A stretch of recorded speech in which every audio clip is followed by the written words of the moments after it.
नमस्कार, मैं पूनम यादव। स्वागत है आप सभी का अपने YouTube चैनल भूगोलशाला में। आज हम ऊर्जा संसाधन एनर्जी रिसोर्सेज के बारे में पढ़ेंगे। तो संसाधन किसे कहते हैं? प्रकृति द्वारा या मानव द्वारा निर्मित वे सभी वस्तुएं जो किसी न किसी प्रकार से हमारे यूज़ में आती हैं, संसाधन कहलाती हैं। फिर ऊर्जा संसाधन किसे कहते हैं?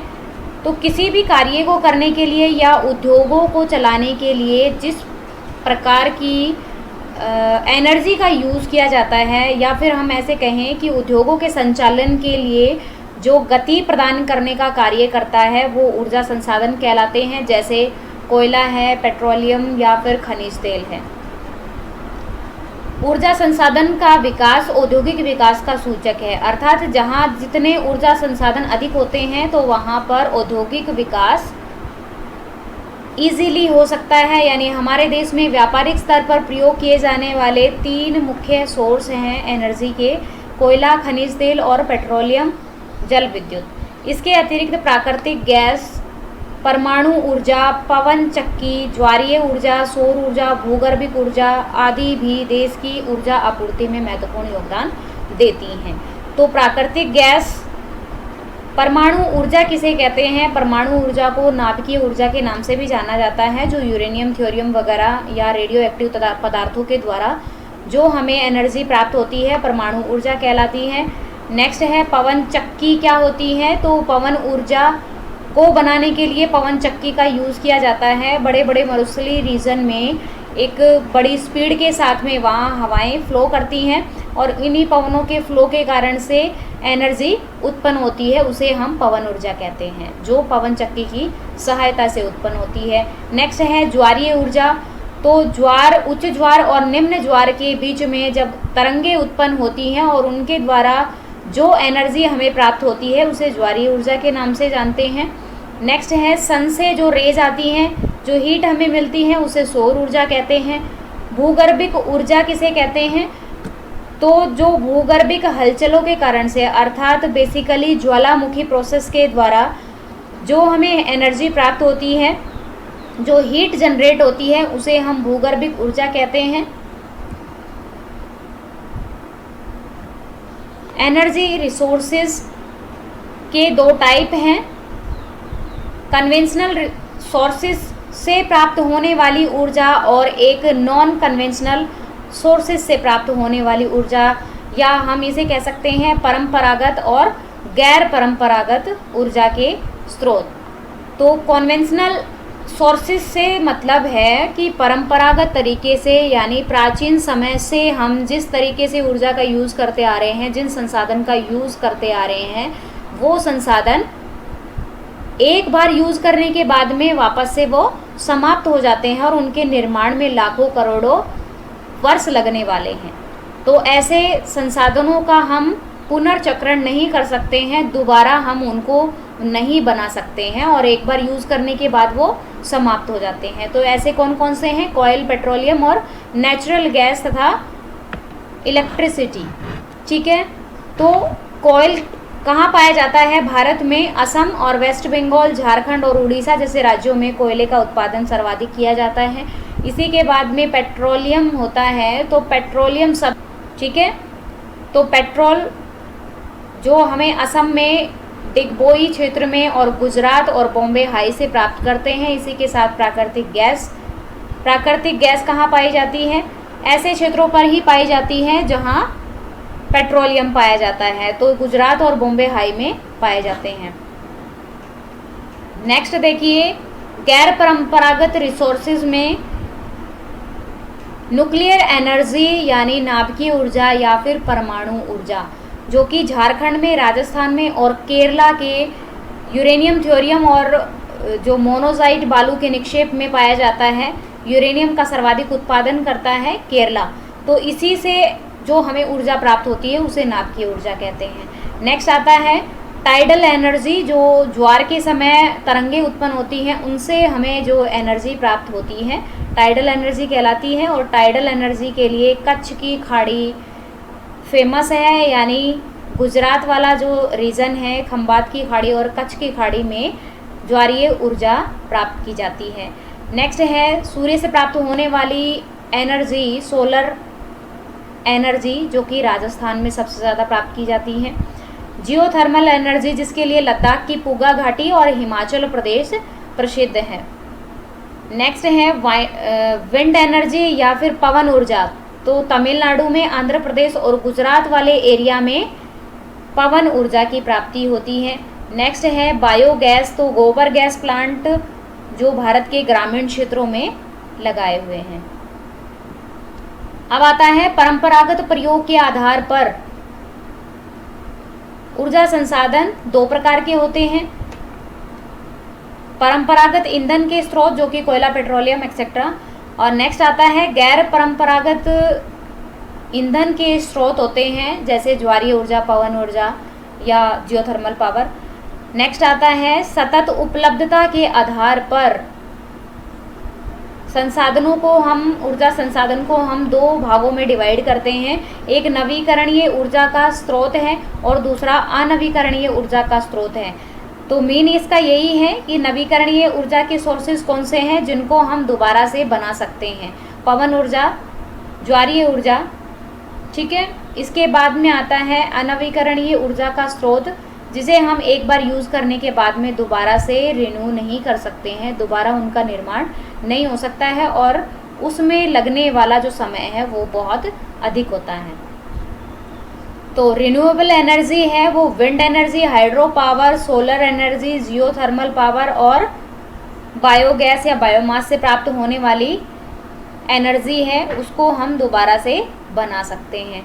नॉन रिन्यूएबल एनर्जी के सोर्सेज होते हैं जैसे तेल के कुएं हैं या फिर कोयला है या परमाणु ऊर्जा है और नेचुरल गैस है। ये दोबारा से निर्माण नहीं कर सकते हैं, इसलिए इनका यूज़ है वो एक लिमिट्स में होना चाहिए। नेक्स्ट आता है पारंपरिक ऊर्जा के सोर्सेज। तो ऊर्जा प्राप्ति के ऐसे सोर्स जिनका यूज़ मानव पारंपरिक तौर से करता आ रहा है, प्राचीन समय से यूज़ करते आ रहे हैं, जैसे कोयला, पेट्रोलियम, लकड़ी, चारकोल, सूखा गोबर, खनिज तेल और प्राकृतिक गैस।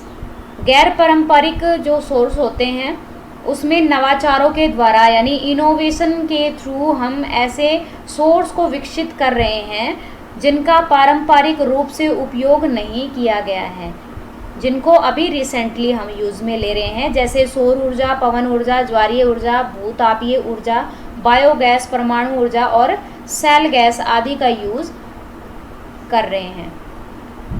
नेक्स्ट आता है उत्पत्ति के आधार पर ऊर्जा संसाधनों के प्रकार। तो कि कहाँ से ऊर्जा जनरेट होती है।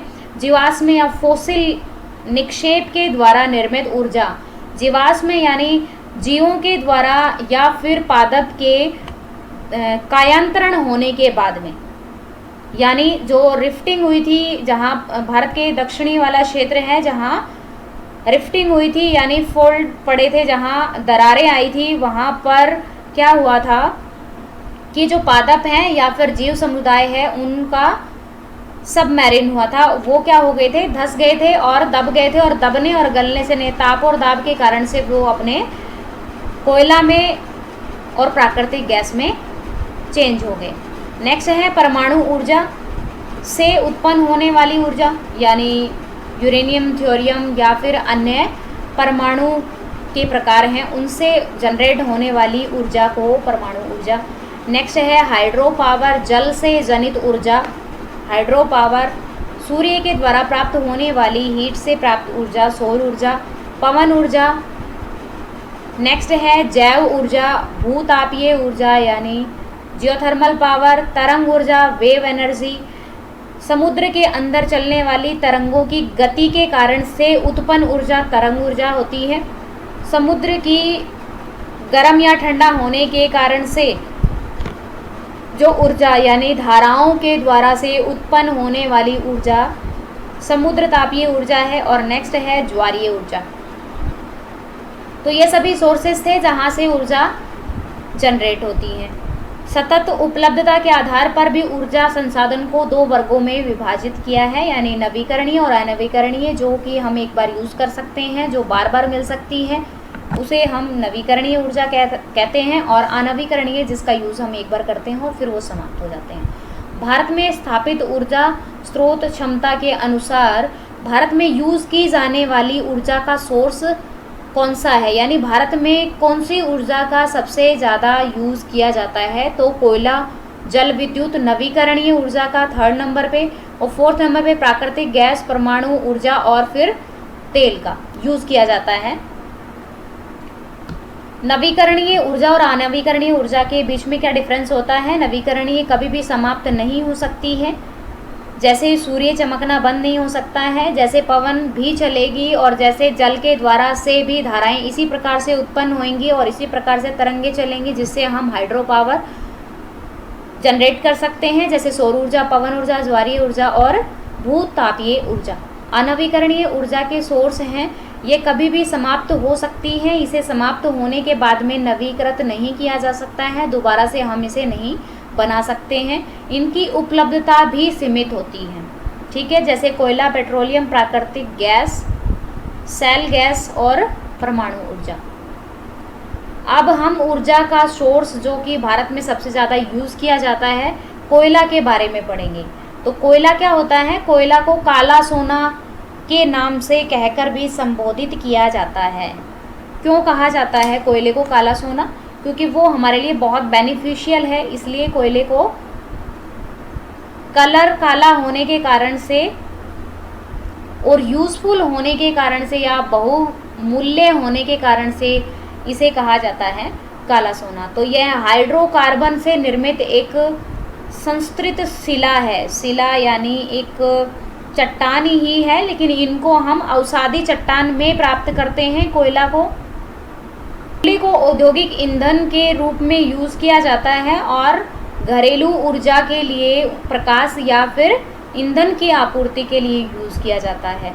कार्बन की घटती गुणवत्ता के अनुसार कोयले के मुख्य प्रकार हैं। तो कोयला 4 प्रकार का होता है: एंथ्रेसाइट, बिटुमिन्स, लिग्नाइट और पीट कोयला। तो एंथ्रेसाइट सबसे टॉप क्वालिटी का कोयला होता है, क्योंकि इसमें कार्बन के अंश अत्यधिक होते हैं और कार्बन की उपलब्धता के कारण से ही कोयले की क्वालिटी का अंकन होता है। यानी जितनी अधिक कार्बन की प्राप्ति होगी जिस प्रकार के कोयले में, वो उतने ही सर्वोत्तम क्वालिटी का कोयला होता है।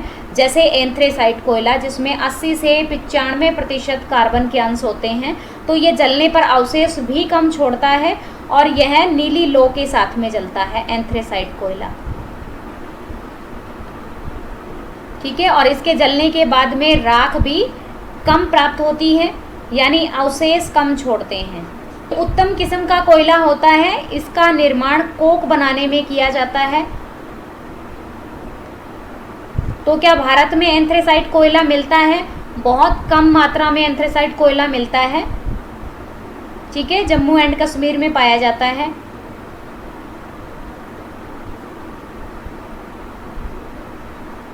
एंथ्रेसाइट कोयला बिल्कुल ब्लैक कलर का होता है, काले कलर का होता है और कठोर होता है तथा इसमें नमी के अंश भी कम पाए जाते हैं। कोयले के प्रकार में जहां मॉइस्चर कम मिलेगा वो कोयले की बेस्ट क्वालिटी होती है। तो जिस प्रकार से अगर हम पीट कोयले से और एंथ्रेसाइट कोयले की तरफ जाएंगे तो नमी की मात्रा घटती जाएगी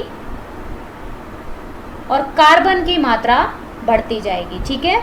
तो सबसे कम कार्बन की मात्रा पीट कोयले में मिलती है और सबसे अधिक कार्बन की मात्रा एंथ्रेसाइट कोयले के प्रकार में पाई जाती है, ठीक है। फिर आता है कि बिटुमिन्स कोयला, जो कि 55 से 65% इसमें मात्रा विद्यमान होती है और भारत में सर्वाधिक बिटुमिन्स टाइप का कोयला पाया जाता है,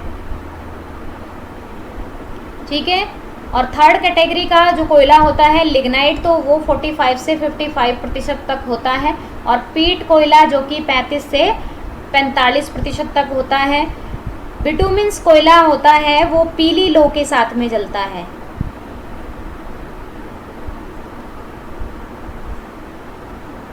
ठीक है, और इसमें नमी के अंश भी होते हैं और जलने पर ये राख भी छोड़ता है। और इसका यूज़ किस में किया जाता है? प्राकृतिक रबड़ बनाने के लिए इसका यूज़ किया जाता है बिटुमिन्स कोयले का।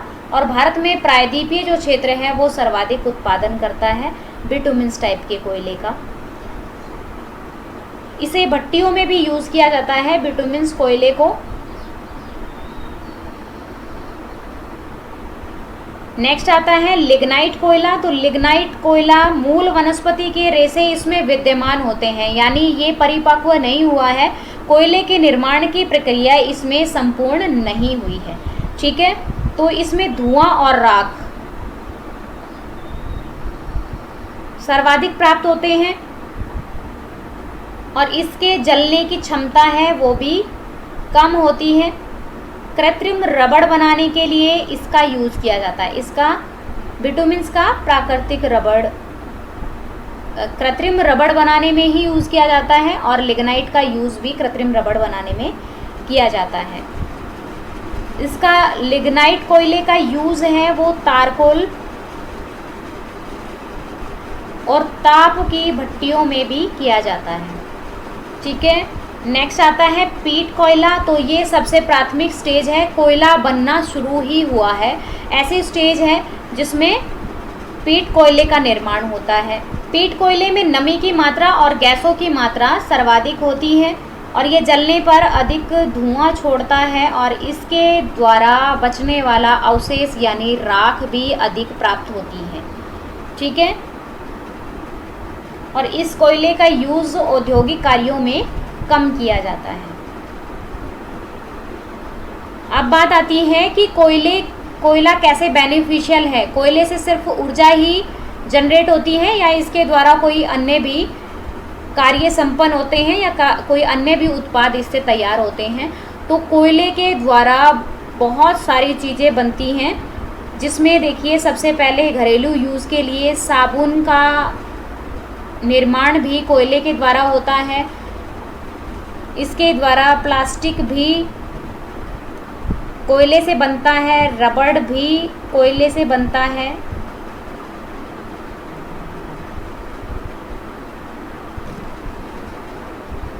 इसके द्वारा ऑयल का निर्माण किया जाता है, जो फलदार वृक्षों के ऊपर इसको छिड़का जाता है।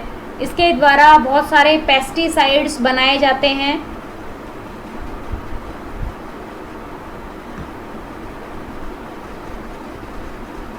कोयले के द्वारा डामर का निर्माण किया जाता है और इससे ईंट बनाने के लिए भी यूज़ किया जाता है। भारतीय भूविज्ञान सर्वेक्षण के नवीनतम आंकड़ों के आकलन के अनुसार 2011 के अनुसार भारत में कोयले के भंडार हैं वो 285.87 अरब टन है।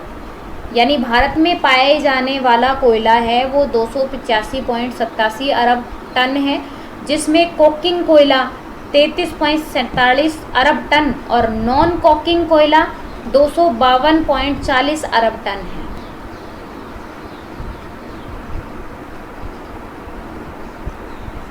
भारत में कोयले का कुल उत्पादन का लगभग 77% भाग है वो ताप विद्युत उत्पादन करने के लिए यूज़ किया जाता है।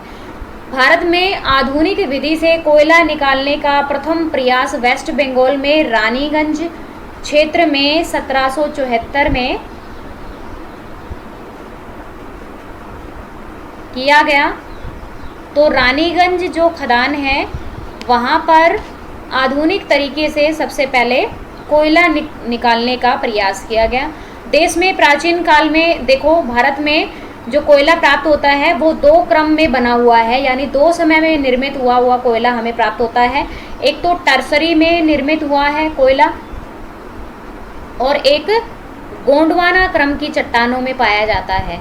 तो भारत में पाए जाने वाला जो पठारी रीजन में जो कोयला हमें प्राप्त होता है वो गोंडवाना क्रम की शैलों में पाया जाता है, जो कि एक अच्छी क्वालिटी का कोयला पाया जाता है। देश में प्राचीन काल की गोंडवाना शैल में कुल कोयले का 98% भाग पाया जाता है। शेष 2% कोयला तृतीयक या टर्सरी युगीन चट्टानों में पाया जाता है। गोंडवाना युगीन चट्टानों का सबसे प्रमुख क्षेत्र वेस्ट बंगाल, झारखंड, उड़ीसा जैसे राज्यों में विस्तृत है।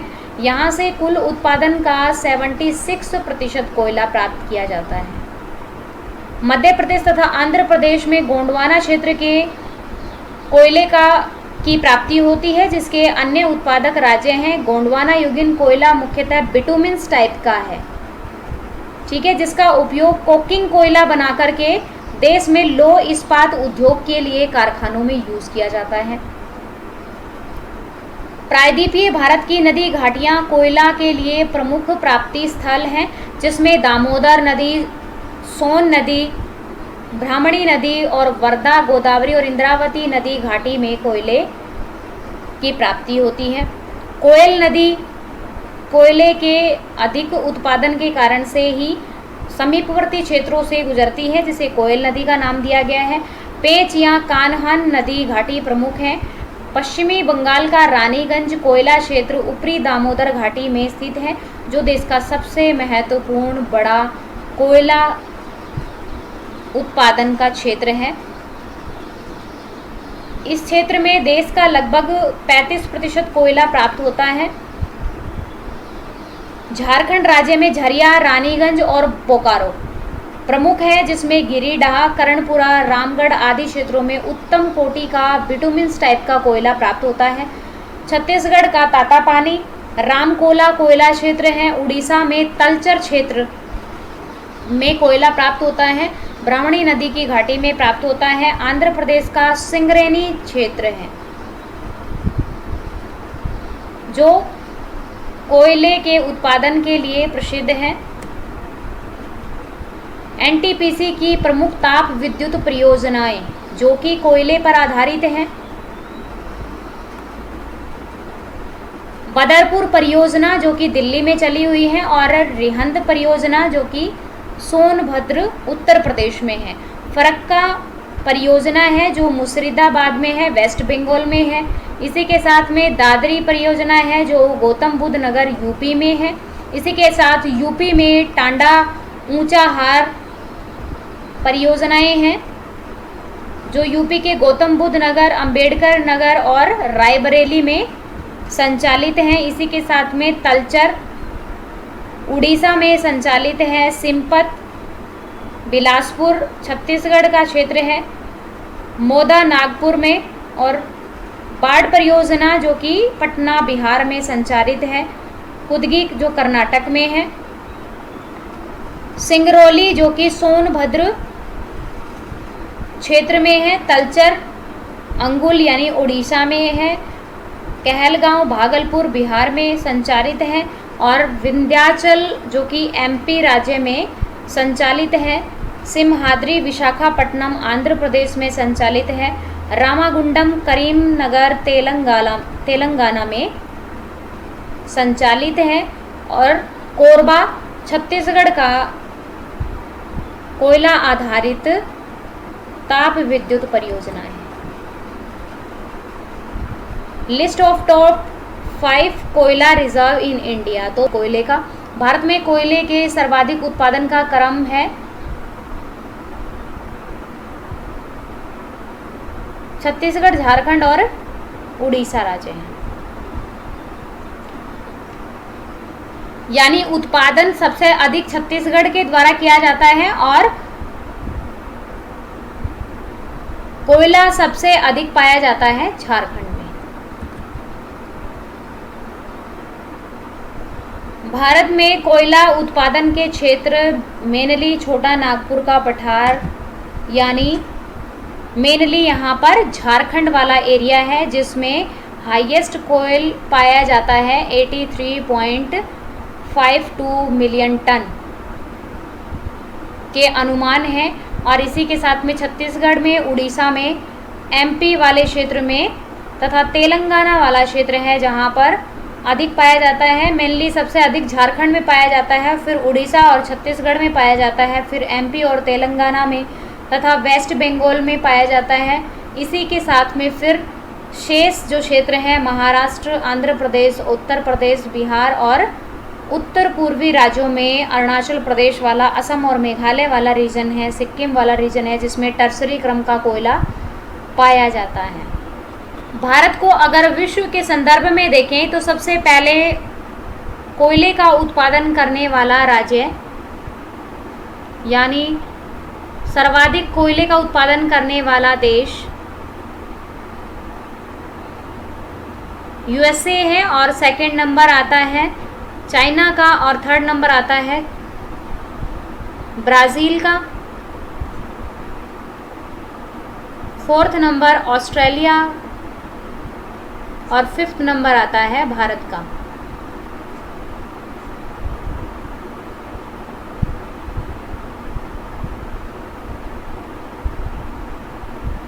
भारत ऑस्ट्रेलिया से कोयले का इंपोर्ट करता है,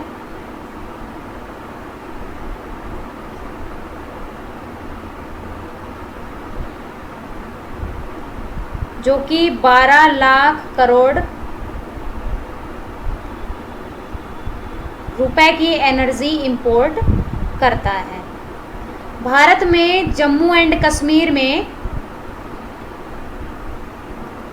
एंथ्रेसाइट किस्म का कोयला पाया जाता है।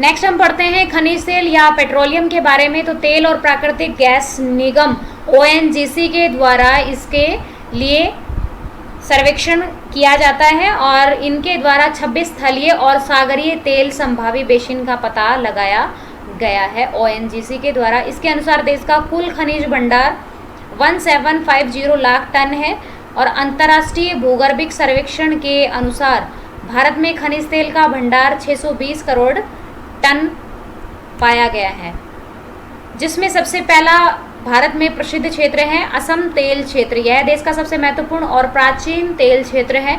यहाँ देश के तेल क्षेत्र में डिगबोई, नहर कटिया, हुगरी जन, मोरान और सुरमा घाटी आदि प्रमुख हैं। असम का क्षेत्र जिसमें हुगरी जन और मोरान क्षेत्र में प्राकृतिक गैस भी पाई जाती है। गुजरात तेल क्षेत्र में गुजरात के खंबात की खाड़ी और अंकलेश्वर महत्वपूर्ण तेल के क्षेत्र हैं। इनके अतिरिक्त नवगांव और कोसांबा, ओलपाद और ढोलका, मेहसाना, कलोल क्षेत्र आदि पर भी तेल क्षेत्र का विस्तार पाया जाता है। सौराष्ट्र में भावनगर से 45 किलोमीटर दूर आलियाबेट द्वीप समूह में भी तेल खोजा जा चुका है। मुंबई हाई से 176 किलोमीटर दूर मुंबई हाई क्षेत्र भी एक महत्वपूर्ण तेल क्षेत्र है। मुंबई तट से 176 किलोमीटर दूरी पर जाते हैं तो मुंबई हाई एक प्रमुख तेल उत्पादक क्षेत्र है, जहां से 1976 ईस्वी में तेल की प्राप्ति की गई थी और इस क्षेत्र के गहरे सागरीय क्षेत्र को तेल निकालने के लिए जापान से सागर सम्राट नामक जहाज मंगवाया गया था और देश के कुल खनिज तेल का उत्पादन 60% भाग इसी क्षेत्र से किया जाता है। नेक्स्ट चलिए, अपतटीय क्षेत्र में खनन विकास और नियमन अधिनियम 1957 के अनुसार भारत में समुद्री क्षेत्र तथा महाद्वीपीय ढाल और अन्य आर्थिक क्षेत्र EEZ द्वारा तथा अन्य समुद्री क्षेत्रों में खनिज उत्खनन का संपूर्ण अधिकार क्षेत्र केंद्र सरकार के पास में है। तो जहाँ भी अपतटीय क्षेत्रों से तेल वगैरह निकाला जाएगा तो उसका अधिकार सिर्फ केंद्र सरकार के पास में है। अपतटीय क्षेत्र में उत्पादित खनिज को राज्य के हिस्से न जोड़ करके अलग से अपतटीय क्षेत्र में दिखाया जाता है। इसलिए मुंबई हाई क्षेत्र से उत्पादन को महाराष्ट्र के उत्पादन में इसको शामिल नहीं किया जाता है। केंद्र का अधिकार इस पर है। भारत में कच्चे तेल और प्राकृतिक गैस के उत्पादन में गुजरात राज्य प्रथम है।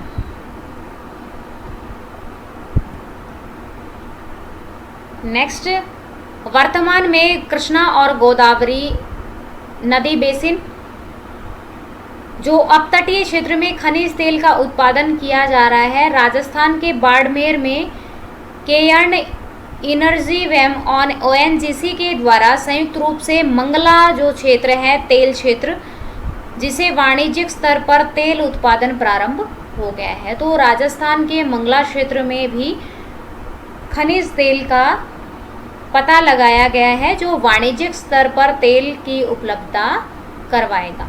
ठीक है, इसी के साथ में मुंबई हाई से तेल निकाला जाता है और इसका अधिकार केंद्र का होता है, और राजस्थान में मंगला क्षेत्र से तेल का उत्पादन किया जाता है। इसी के साथ में ही खंबात की खाड़ी, भावनगर और गुजरात के तट पर खनिज तेल का उत्पादन किया जाता है।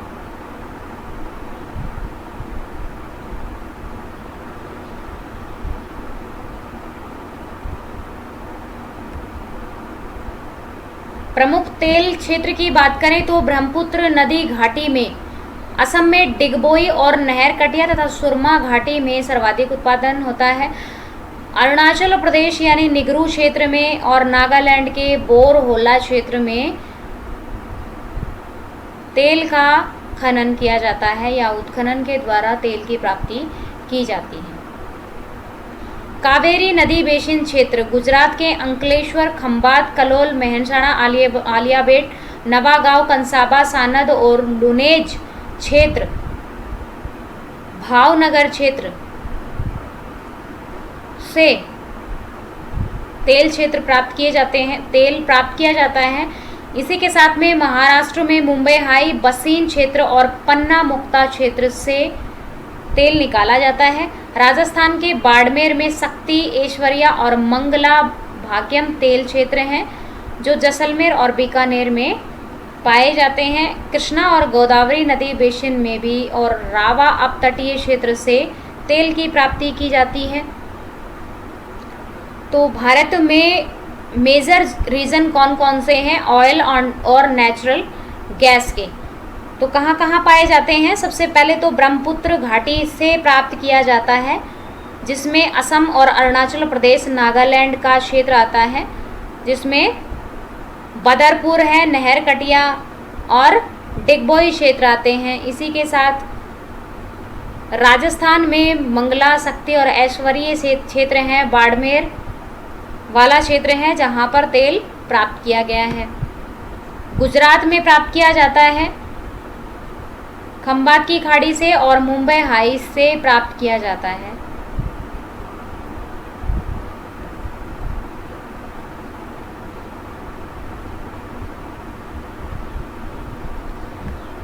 भारत में प्रमुख तेल शोधन केंद्र कौन कौन से होते हैं या कौन कौन से प्रमुख तेल शोधनशालाएं स्थापित हैं? तो मनाली में स्थापित है, भटिंडा में HPCL के नाम से स्थापित है, पानीपत में LOCL के नाम से है। इसी के साथ मथुरा में IOCL के नाम से प्रसिद्ध है। बीना MP वाला क्षेत्र है जिसमें BPCL के नाम से तेल शोधनशालाएं स्थापित हैं। बद्रीनगर, जामनगर में EOL और RVL के नाम से प्रसिद्ध हैं। कोयली क्षेत्र में IOCL संस्था स्थापित है। मुंबई में BPCL और HPC स्थापित है। मैंगलोर क्षेत्र में MRPL तेल शोधनशाला है। कोच्चि में BPCL स्थापित है तथा चेन्नई में CPCL पाया जाता है। नागपट्टिका में IOCL की शाखा है और बरौनी में IOCL की शाखा ही है। और इसी के साथ गुवाहाटी में, डिगबोई में और नुमालीगढ़ में तथा हल्दिया और कोलकाता तथा पारादीप समूह में, विशाखापट्टनम में और तातापानी वाला क्षेत्र में ONGC की तेल शोधनशालाएं स्थापित हैं। प्राकृतिक गैस क्या होती है? प्राकृतिक गैस एक स्वच्छ ऊर्जा का सोर्स है, यानी ऐसा ऊर्जा संसाधन है जो हमें शुद्ध रूप में मिलता है, यानी पेट्रोलियम के साथ साथ स्वतंत्र रूप से भी ये पाई जाती है और इसका यूज़ उद्योगों में मशीनों को चलाने के लिए और विद्युत उत्पादन करने के लिए तथा रासायनिक उर्वरकों का निर्माण करने के लिए प्राकृतिक गैस का प्रयोग किया जाता है। साथ में ही पेट्रो रसायन उद्योग में औद्योगिक कच्चे माल के रूप में भी प्राकृतिक गैस को यूज़ किया जाता है। दहन की प्रक्रिया में कार्बन डाइऑक्साइड का कम उत्सर्जन करती हैं, यानी अवशेष भी कम छोड़ती है, और इसलिए प्राकृतिक गैस को वर्तमान शताब्दी का ईंधन कहा जाता है। इसका परिवहन पाइपलाइन के द्वारा कम लागत पर आसानी से लंबी दूरी तक किया जा सकता है।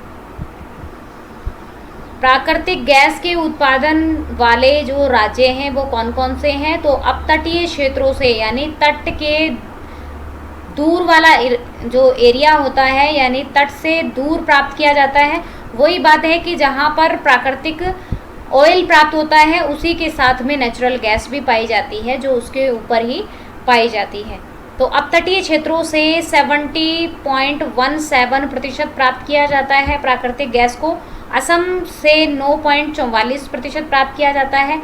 गुजरात से 4.92% प्राप्त किया जाता है। त्रिपुरा से 4.63% पाया जाता है। राजस्थान में 3.95 पाया जाता है। तमिलनाडु में 3.135% पाया जाता है। तो major place natural gas reserve in India, तो गुजरात बॉम्बे हाई वाला हाईली बेसिन है जो 70% क्या करता है? प्राकृतिक गैस का उत्पादन करता है।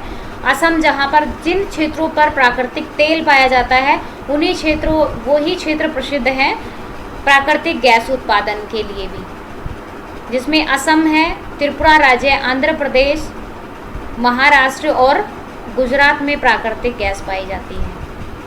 भारत में प्राकृतिक गैस को 2 वर्गों में वर्गीकृत किया गया है। एक है सीएनजी और एक एलएनजी। तो कंप्रेस्ड नेचुरल गैस को सीएनजी कहा जाता है, जो प्राकृतिक गैस को वाहन चलाने के लिए यूज़ किया जाता है, सीएनजी कहलाती है। वाहनों में प्रयोग करने के लिए 200 या 250 किलोग्राम प्रति वर्ग सेंटीमीटर तक इसको दबाया जाता है।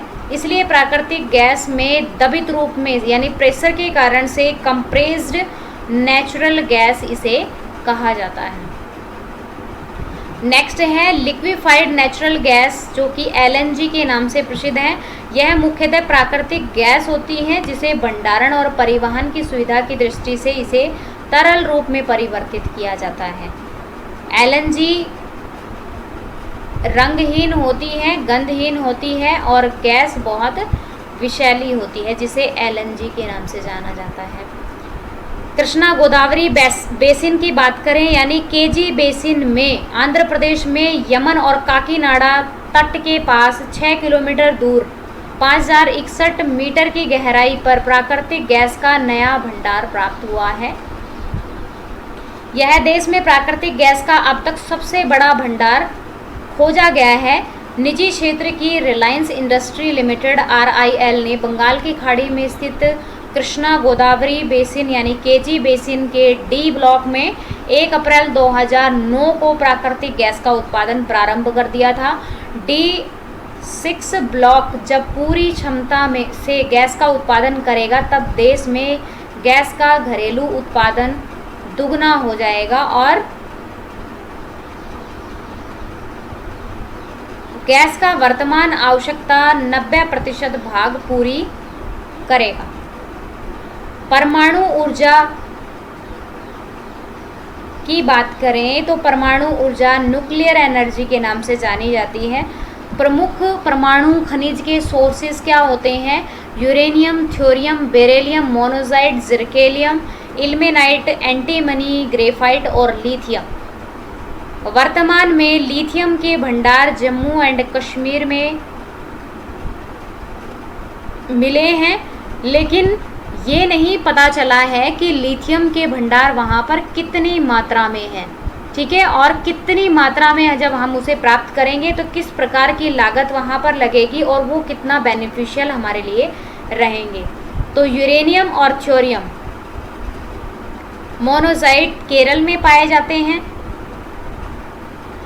भारत में परमाणु शक्ति के जनक डॉक्टर होमी जहांगीर बाबा को माना जाता है। भारत में धारवाड़ क्रम की जो सैलें हैं, धारवाड़ क्रम की चट्टानें हैं, उनमें यूरेनियम के निक्षेप पाए जाते हैं। अर्थात साउथ में या फिर पठारी रीजन के तटीय क्षेत्रों में मेनली यूरेनियम पाया जाता है। भारत में थ्योरियम केरल की मोनोजाइट रेत में पाया जाता है और राजस्थान के बांसवाड़ा क्षेत्र में भी थ्योरियम के भंडार मिले हैं। 1948 में परमाणु ऊर्जा आयोग की स्थापना की गई थी। 1954 में परमाणु ऊर्जा विभाग की स्थापना की गई। भारत में यूरेनियम प्रमुख क्षेत्र कौन कौन से हैं उत्पादन के? तो झारखंड वाला जो क्षेत्र है वो सिंहभूम क्षेत्र, जिसमें जादूगोड़ा खान यूरेनियम उत्पादन के लिए प्रसिद्ध है। नेक्स्ट है भाटिन और नरवा पहाड़ तथा तुरमडीह क्षेत्र से यूरेनियम प्राप्त किया जाता है। मेघालय के डोमियासियात स्थान से प्राप्त किया जाता है। राजस्थान में रोहिल, घटसेर, सिक्कर जिला और उदयपुर तथा अलवर और झुंझुनू क्षेत्र से यूरेनियम प्राप्त किया जाता है। आंध्र प्रदेश में कुडप्पा क्षेत्र और नल्लोर जिले से प्राप्त किया जाता है। तेलंगाना का लंबापुर या नालकोंडा जो क्षेत्र है वहाँ से यूरेनियम का उत्पादन किया जाता है। कर्नाटक में गुलबर्गा और गोगी क्षेत्र हैं जो यूरेनियम उत्पादक के क्षेत्र हैं। हिमाचल में कुल्लू घाटी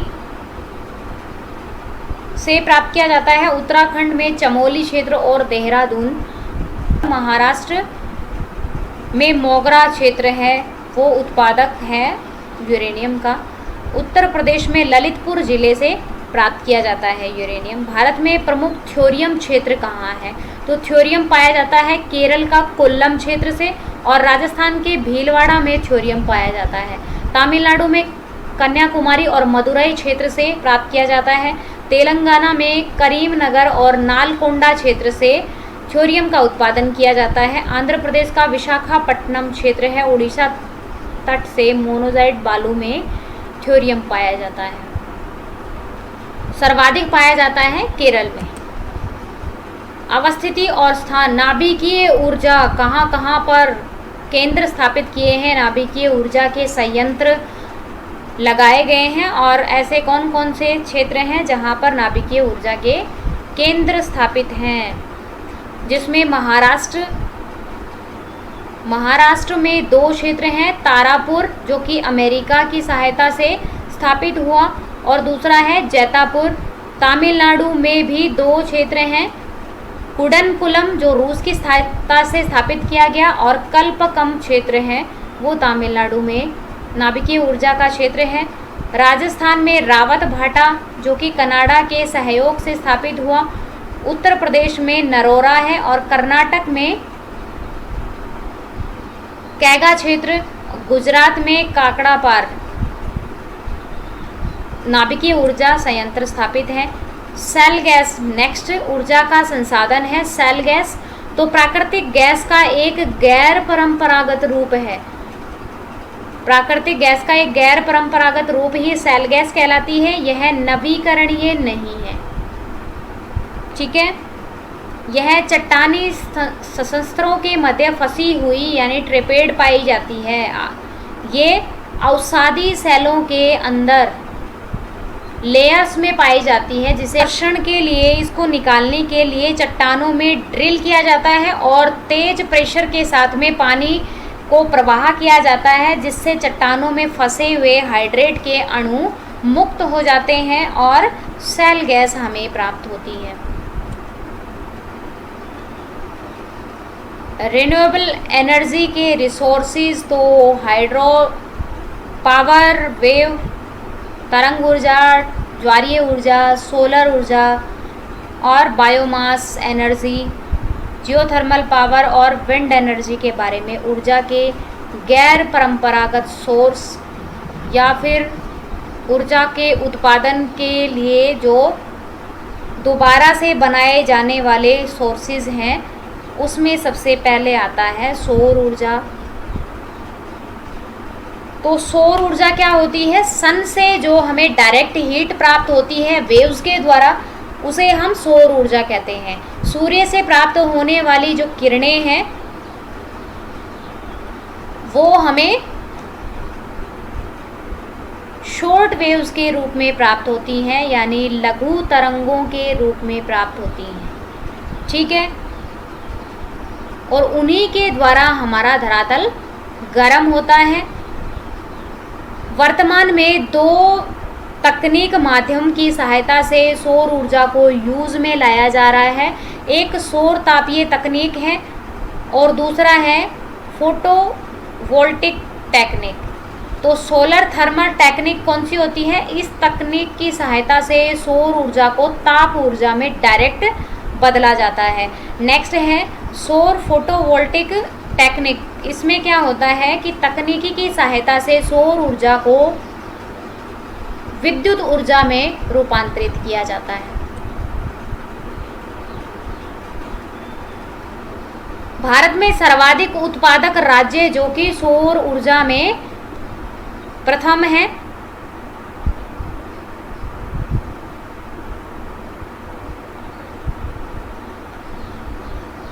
भारत में गुजरात में स्थित चरंका सौर पार्क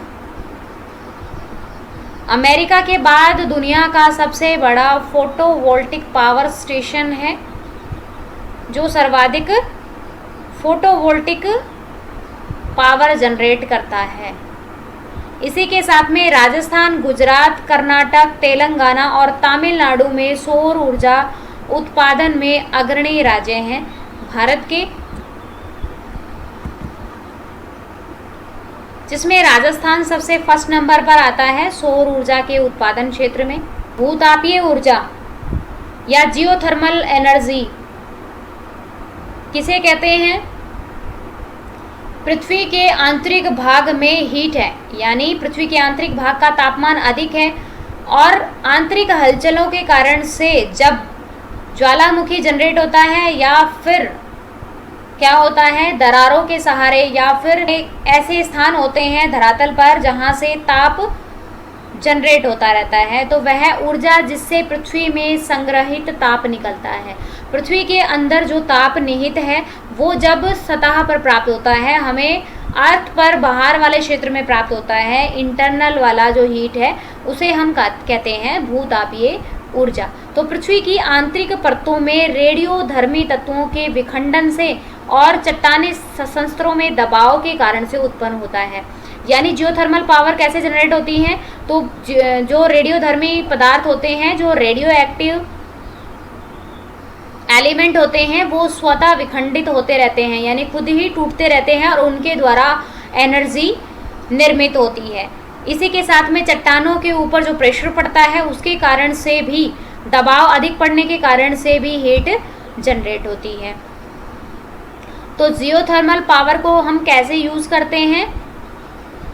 गर्म पानी से जो स्टीम प्राप्त होती है उसको हम टरबाइन से जनरेट करते हैं और उसी के द्वारा फिर हमें विद्युत ऊर्जा की प्राप्ति होती है। भारत में भूतापीय ऊर्जा से संबंधित क्षेत्र कहाँ कहाँ है?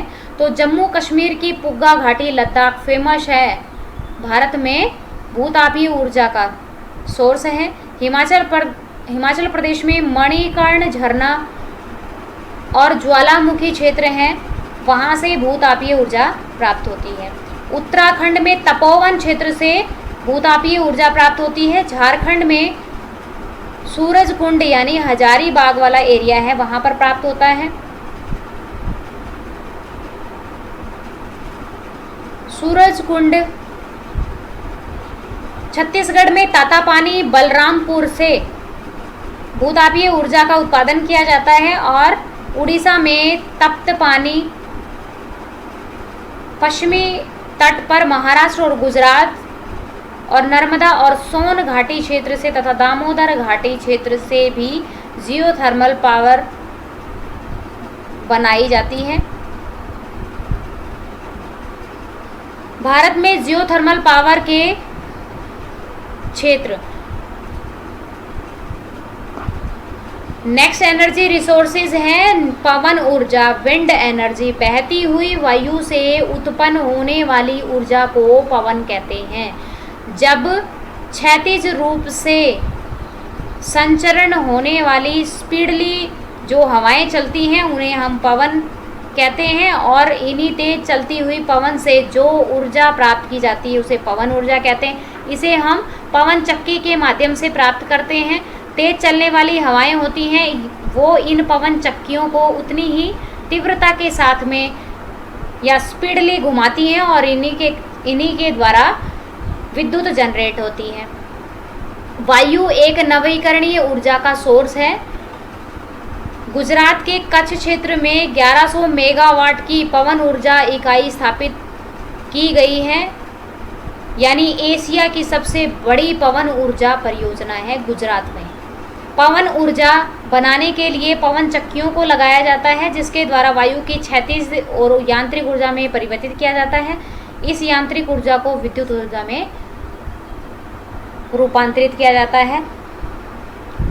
वायु की क्षैतिज ऊर्जा, उसके बाद बनती है यांत्रिक ऊर्जा, और यांत्रिक ऊर्जा को जनरेट किया जाता है फिर विद्युत ऊर्जा में। सर्वाधिक पवन ऊर्जा के उत्पादक देश कौन कौन से हैं? सबसे पहले नंबर पर चाइना है, दूसरे नंबर पर अमेरिका, थर्ड नंबर पे जर्मनी और फोर्थ नंबर भारत का आता है। और भारत में सर्वाधिक पवन ऊर्जा का उत्पादक राज्य गुजरात है।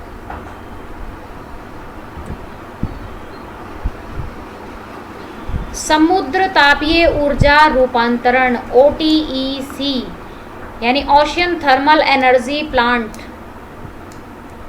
इसके द्वारा कैसे ऊर्जा प्राप्त की जाती है? तो देखिए, समुद्री सतह के जल व गहराई के जल के तापमान के बीच में भिन्नता होती है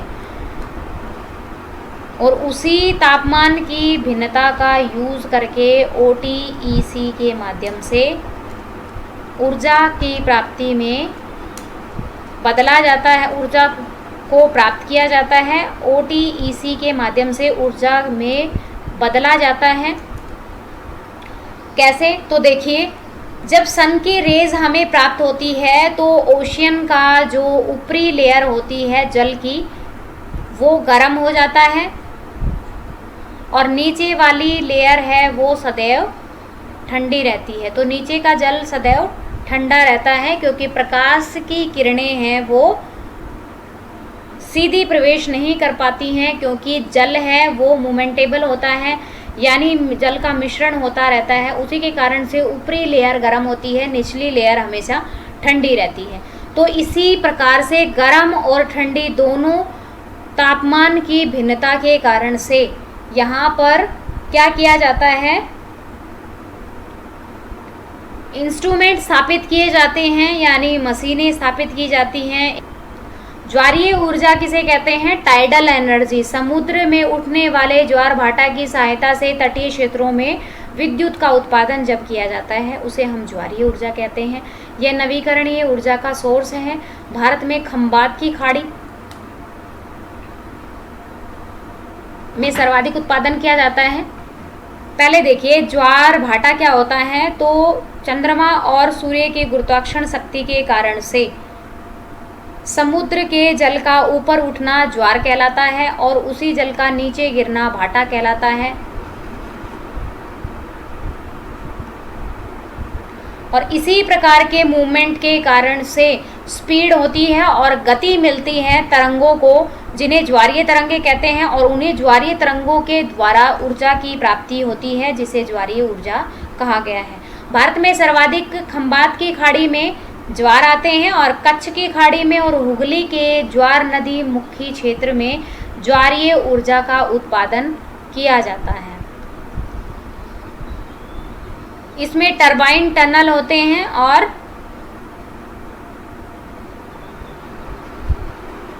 ज्वार भाटा के समय जल का एक उच्च लेवल और एक जल का लो लेवल होता है और इन्हीं के बीच में टरबाइन स्थापित किए जाते हैं तथा ज्वारीय ऊर्जा की उत्पत्ति की जाती है।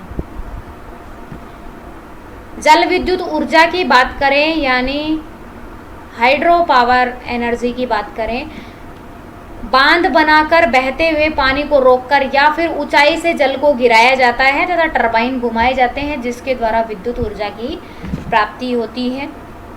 भारत में सबसे पहले जल विद्युत उत्पादन संयंत्र की स्थापना दार्जिलिंग के सिद्रापोंग क्षेत्र में 1897 में स्थापना की गई। 1902 में शिव समुद्रम जलप्रपात के द्वारा जल विद्युत ग्रह स्थापित हुआ कावेरी बेसिन। बायोगैस,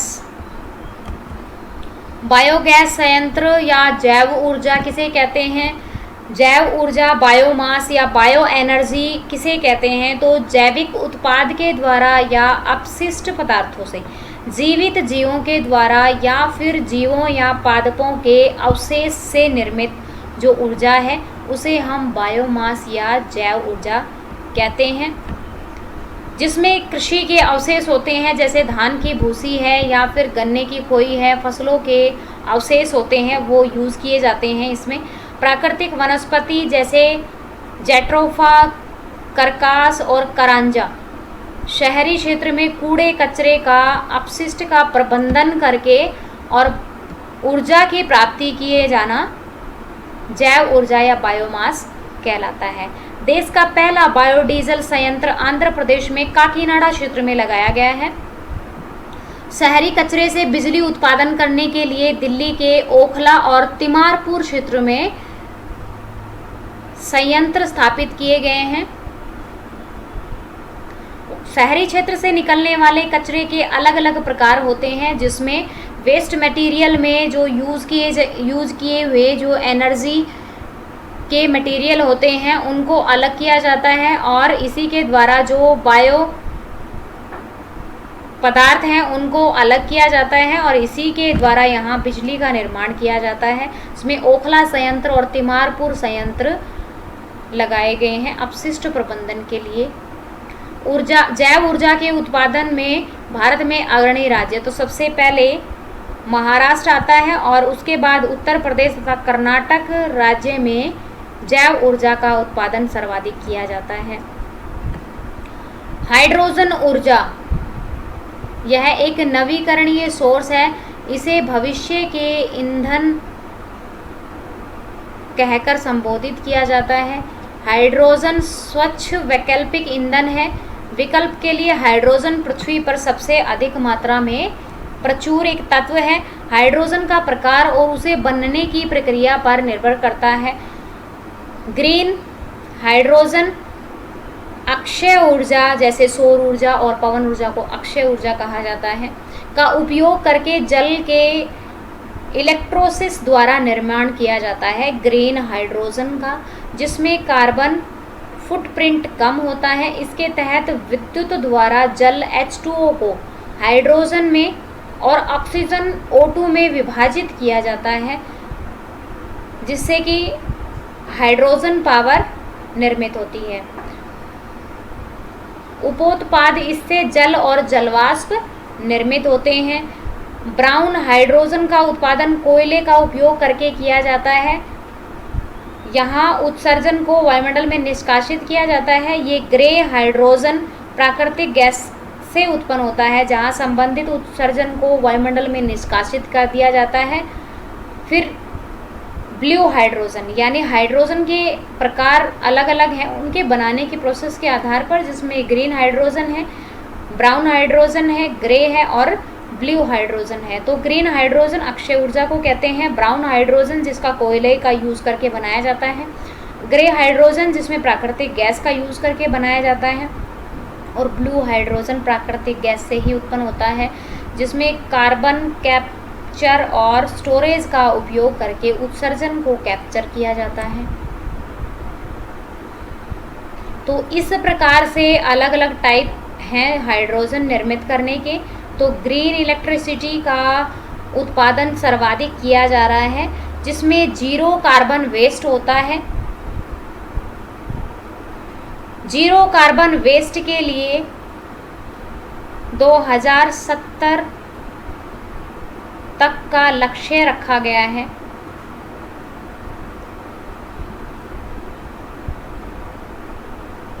जिसे शुद्ध शून्य कार्बन उत्सर्जन